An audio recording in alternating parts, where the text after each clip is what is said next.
Shalom saudara yang dikasihi Tuhan Yesus Kristus. Selamat pagi, salam sejahtera untuk kita semuanya. Selamat datang kembali di Renungan Rohani pagi hari ini. Semoga saudara yang terkasih dalam keadaan sehat selalu. Kiranya damai dan sukacita Roh Kudus melimpah di dalam hati dan kehidupan saudara semua. Sebelum kita mendengarkan renungan firman Tuhan, marilah sama-sama kita berdoa. Bapa kami di dalam kerajaan sorga, Bapa yang kami muliakan di dalam nama Tuhan Yesus Kristus, kami mengucap syukur Bapa. Oleh karena perlindungan-Mu di sepanjang malam hingga pagi hari ini, kami boleh bangun dengan tubuh yang sehat, kuat, dan diberkati Tuhan. Pada pagi hari ini Bapa, kami mau mendengarkan firman-Mu. Berbicaralah ya Bapa, jamah hati kami, berikan kami pengertian untuk dapat memahami firman-Mu, dan dapat kami lakukan di sepanjang kehidupan kami. Terima kasih Bapa, di dalam nama Tuhan Yesus Kristus, kami berdoa, amin. Sahabat suara kasih, ayat pembacaan Alkitab kita hari ini terambil dari Pengkhotbah 4 ayat yang ke-1 sampai 6. Pengkhotbah 4 ayat 1 sampai 6. Lagi aku melihat segala penindasan yang terjadi di bawah matahari, dan lihatlah, air mata orang-orang yang ditindas dan tak ada yang menghibur mereka, karena di pihak orang-orang yang menindas ada kekuasaan. Oleh sebab itu aku menganggap orang-orang mati, yang sudah lama meninggal, lebih bahagia daripada orang-orang hidup, yang sekarang masih hidup. Tetapi yang lebih bahagia daripada kedua-duanya itu, kuanggap orang yang belum ada, yang belum melihat perbuatan jahat, yang terjadi di bawah matahari. Dan aku melihat bahwa segala jerih payah, dan segala kecakapan dalam pekerjaan, adalah iri hati seseorang terhadap yang lain, ini pun kesia-siaan dan usaha menjaring angin. Orang yang bodoh melipat tangannya, dan memakan dagingnya sendiri. Segenggam ketenangan lebih baik, daripada 2 genggam jerih payah dan usaha menjaring angin. Sahabat suara kasih, ayat emas renungan kita hari ini adalah Pengkhotbah 4 ayat 4 dan 6. Dan aku melihat bahwa segala jerih payah, dan segala kecakapan dalam pekerjaan, adalah iri hati seseorang terhadap yang lain. Ini pun kesia-siaan dan usaha menjaring angin. Segenggam ketenangan lebih baik, daripada 2 genggam jerih payah dan usaha menjaring angin. Judul renungan kita hari ini adalah, tujuan kita dalam bekerja. Ditulis oleh Pastor Rick Warren. Sahabat suara kasih, kita selalu punya banyak alasan untuk bekerja terlalu keras. Kadang kita melakukannya demi bisa menafkahi keluarga kita.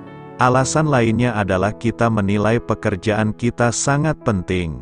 Karena itu tidak ada sedikit pun waktu yang terbuang sia-sia. Tetapi selain dari kedua alasan tersebut, kebanyakan orang memilih bekerja terlalu keras untuk memenuhi kebutuhannya akan barang. Kita ingin memiliki barang tertentu yang harganya sangat bernilai.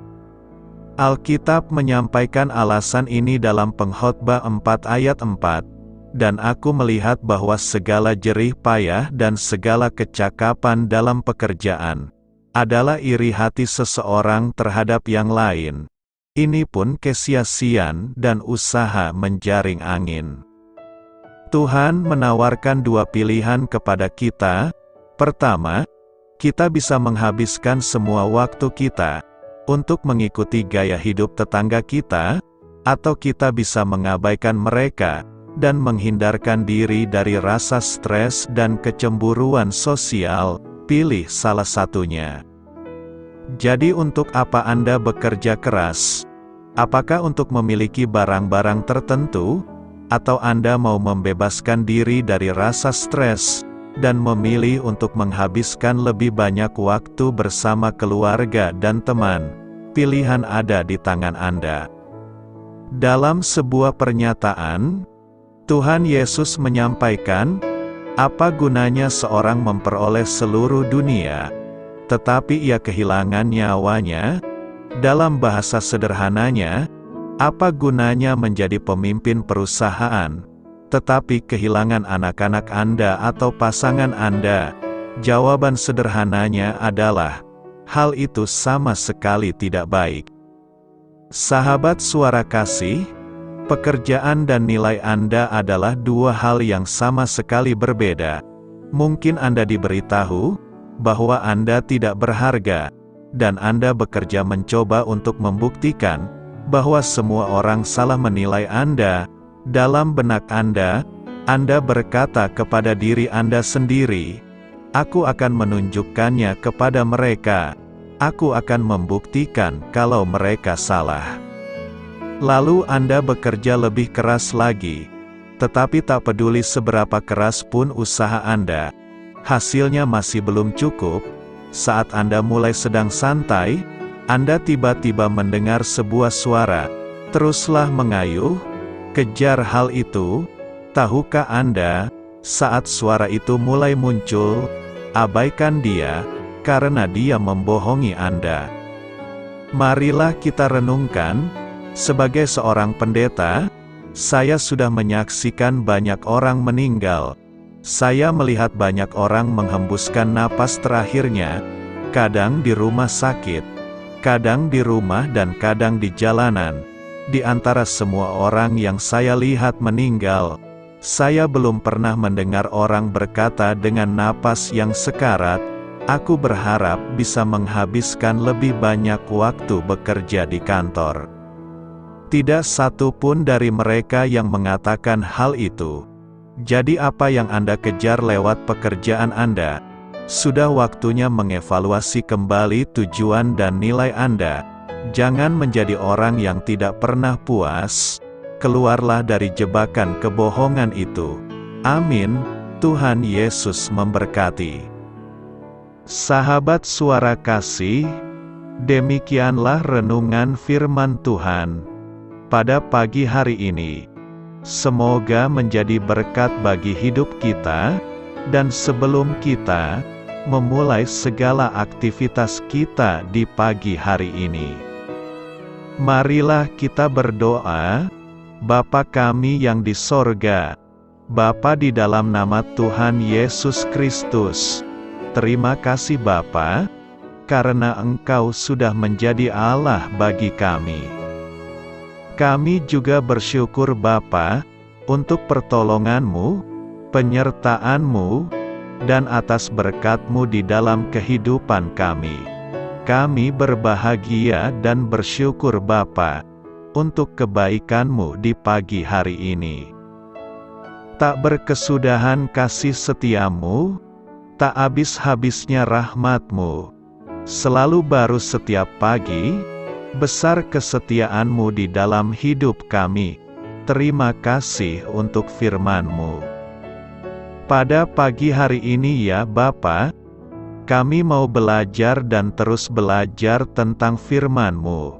Firman-Mu yang menguatkan dan meneguhkan iman percaya kami. Firman-Mu yang mengubahkan kehidupan kami. Kami mau berjalan bersama dengan Engkau di sepanjang kehidupan kami Bapa, agar kami tidak tersesat di dalam dunia ini. Terima kasih Bapa, buat kesempatan dan nafas kehidupan yang masih Engkau berikan. Kami mau memakai kehidupan kami untuk hormat dan kemuliaan nama-Mu. Segala pergumulan dan masalah hidup kami serahkan di dalam tangan-Mu. Engkau yang akan menyelesaikannya bagi hidup kami. Kami hanya berharap kepadamu, Bapa. Hamba berdoa untuk saudara-saudara kami, yang sudah mendengarkan renungan firman-Mu pada pagi hari ini, yang saat ini sedang mengalami sakit penyakit, pergumulan, masalah, kebutuhan ekonomi. Kiranya Engkau yang jamah, sembuhkan dan pulihkan. Berkati juga perekonomian mereka, serta berikan jalan keluar di setiap pergumulan masalah yang mereka sedang hadapi. Dan ajarlah kami Bapa, untuk selalu berharap dan percaya sepenuhnya kepada Tuhan Yesus. Kiranya Engkau yang terus memberkati kehidupan kami, keluarga kami, dan sanak saudara kami. Daerah tempat tinggal kami, bangsa dan negara kami, pemerintah-pemerintah kami, biarlah semuanya dalam perlindungan-Mu Bapa, dan jadilah sesuai dengan kehendak-Mu yang terbaik di dalam kehidupan kami. Dan pada pagi hari ini ya Bapa, kami mau berterima kasih buat perlindungan-Mu di sepanjang malam yang telah kami lewati. Pagi hari ini, kami akan memulai aktivitas kami sebagaimana mestinya. Kami yakin dan percaya, perlindungan-Mu tetap ada di dalam hidup kami, dan juga di sepanjang hari yang akan kami lewati ini. Terima kasih Bapa. Inilah yang menjadi doa dan permohonan kami. Dalam nama Tuhan Yesus Kristus, kami berdoa. Amin.